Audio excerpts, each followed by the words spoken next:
Hello basketball fans and welcome to the premier edition of NBL Canada this week. This is Aaron Sanders. I'll be your host for the entire 2019-2020 season as you already seen has already started with some great fireworks. We're gonna have to go all the way back to the first week.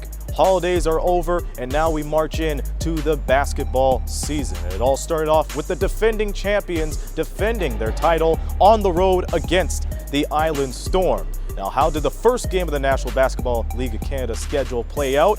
Let's send things over to Peter Rudgazer and Gordon McNeely, who will give you the details on what happened that very night. Let's give you some post-game from Charlottetown, the first game of the season between the Island Storm and the defending league champions, the Moncton Magic. Moncton coming away with a 120-112 victory. And boy, Moncton, they look kind of off-kilter in that first quarter, for lack of a better word, but boy, they really got it going. And it was the three ball that killed the Island Storm here this afternoon. Well, yeah, and it was such a great game. There was flow to the game. Island Storm were pumped up. They were ready to go. But Moncton, what they did was establish their post-game early. So once they established their post-game in the first half, the outside shooting started opening up. And after that, there was a 2 or 3 players on the Moncton Magic that just shot the lights out. And one of those players was Corey Allman, the veteran, 27 points. He was 9 of 14 from three-point range. And, you need your veterans to step up, and this is a veteran-laden team, and Corey Allman got the job done. He got the job done. He shot open shots. He got himself into a rhythm, and they were all good shots. The Storm did such a good job in this game, only having a couple practices on their belt. They are going to be, if they can pick up their perimeter defense, and not more so not with an effort, Peter, but more so just being in the right paces in the time when they go back to practice and work on that, it's going to be a different story. So when you think of the fact that they did not have a full training camp, only a few days, no exhibition games, a pretty good effort from the Storm, and leading them was Alex Campbell out of the University of Windsor, 25 points. And you also had Robbie Robinson with a big game with 24. Those two players really did a great job of scoring, taking good shots, just being there for the Storm. They're going to be the backbone of this Storm team early on. Well, the younger players or the new players give themselves a little bit of time. But we saw one really that stood out today. Yeah, and they'll have a big game on Saturday as they take on the Halifax Hurricanes. So the final score, once again, Moncton wins this one 120-112 over the Island Storm. Then a night later, the Magic played their first home game of the year in front of a great crowd at the Avenir Center, where not only they received their rings, but they were able to raise their championship banner from a year ago. And they did not leave the fans disappointed as they pulled off an incredible overtime win against their finals rivals, the St. John's Edge. For the recap of that game, let's send things over to the Magic broadcasters, David Tingley and Adam Gould. End of the day, it's 114-106 for our Moncton Magic. Adam Gould, Dave Tingley here. What you think of that second half, Dave? Well, 64-36 in overtime in second half. We talked about it on the air. It was a tale of two halves kind of thing, right? So, the coaches, the assistant coach said, it's a wonder the results you get when you challenge the guys' manhood at halftime, and that's what they did apparently. And the guys came out and showed what they were made of. Yeah, we kind of wondered what would change the tide come out in the third quarter, and as we put our finger on defensive intensity, getting some stops and loose balls, and that seemed to be the game changer. Well, and that lineup that came out to start the second half, led by, I thought, the regulation player of the game, we'll call him, as we were bickering on the air. Denzel Taylor was amazing in that third quarter, as was Jason Calise and all the other guys that dug in defensively, and then that carried over to the fourth. And St. John's did a really impressive job clawing back from that, but then in the overtime, Murphy Bernatowski fouled out. It was too much Moncton Magic, too much Billy White. We should talk about the actual player of the game, Billy White, and just too much of him. And look, the big guns had tough shooting nights, but the bench shot the ball real well and played solid D. And in the end, the big players made big plays for Moncton. And it looks like the Moncton Magic, the champions, they come out. We've got the banner here, raised forever. The Nerves took over in the first half, but defense won the game here in the end. 2-0, and we'll see everybody on New Year's Day. Eve. New Year's Eve. There you go. All right, I'm now joined by my broadcast partner for the Windsor Express, JP Justin Prince, as the Windsor Express kick off their 2019-20 campaign victorious, winning 85-84 against the London Lightning. I mean, who would have thought it would be a nitty-gritty start to the NBL Canada season? I don't think anybody in the WFCU Center did, but what a game, JP. absolute thriller of a finish. It was sort of like the preseason game. We were just discussing this with some of the coaches, with a clutch last-second shot to decide how the matchup went. Shaq Keith in his first game back in an Express jersey, getting himself tying the franchise record for most makes from the field in franchise history. A phenomenal way to win a ball game. Well, you also got to look at the London Lightning, too. They were really able to keep this game into their favor. I mean, Mo Bolden, one of the veterans, no question about it, leading scoring at around 20 points. Omar Strong, one of the newcomers, really stepping up to the occasion. So hats off to them. But for the Windsor Express, another guy that really struck to me the most was Derek Nix, in a lasting first impression. 20 points for him. It was a phenomenal debut for him with the Windsor Express.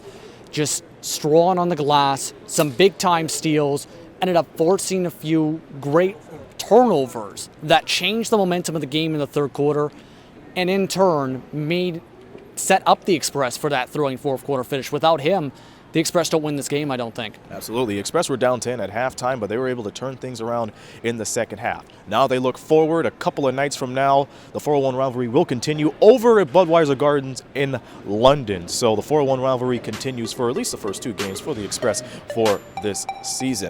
Meanwhile, we'll shift gears over to the next day, where the Halifax Hurricanes played their first home game of the regular season. They played up against the St. John's Edge. And for more on that game, let's send things over to their broadcast crew of Vince Williams and Matt Elliott. Alongside Matt Elliott, Vince Williams here for the NBLC postgame recap. The Halifax Hurricanes getting the job done here at home court in the debut of the head coach Ryan Marchand as they defeat the St. John's Edge. And Matt, they were coming off a tough defeat on the road versus the Island Storm, 25-point defeat, and they needed to rebound, and they needed to rebound quickly with a back-to-back. Yes, they did, and you know that when it's early in the season, but when you got a new coach, some new players and stuff like that, you know he's feeling that sense of urgency. You want to get that first win so you can start rolling. So they did a good job of getting that win here today at home in spectacular fashion. And just to follow up with Ryan Marchand in that victory, what did you see from him with making those adjustments from last evening that he needed to make here in this game? Well, to me, what it came down to was after that third quarter, where Halifax basically blew a gigantic lead. That was the question was going to be: could he make the adjustments? Is he going to draw up the right plays, put in the right rosters to get the guys going back and to get that lead again? And he was able to do it. He was able to drop the right things, called some good timeouts. He drew some nice plays off some timeouts. So I think he did a good job. Didn't give up, kept going despite the fact that they had given up a big lead, kept rolling, and they got the win. And lastly, talk about that roster he had to build on. He had to get these guys in the right direction. He watched film and a quick turnaround. Didn't have much time to watch that film and to make those adjustments. This roster responded. In particular, there's a few players that stepped out and stood out, that is, in their first homecoming here to the Scotiabank faithful. You got Tremaine Johnson, a center out of Los Angeles. He was outstanding in the victory. Speak a little bit about his game. He's played fantastic. He's coming off the bench. He's looking like their second big right now. I don't know if they're going to bring him off the bench or they're going to use him as a starter. Either way, he's a guy now that's put up 20 points in a couple games in a row. Got a double-double the first game. He's all over the court, defensive, offensive, smart guy. And I think deep into the fourth quarter, he only got his first foul after 20 points. If you can get that over big 20 points and only one foul, you're doing pretty good. And the return of Antoine Mason. Antoine Mason was outstanding in 2017-18.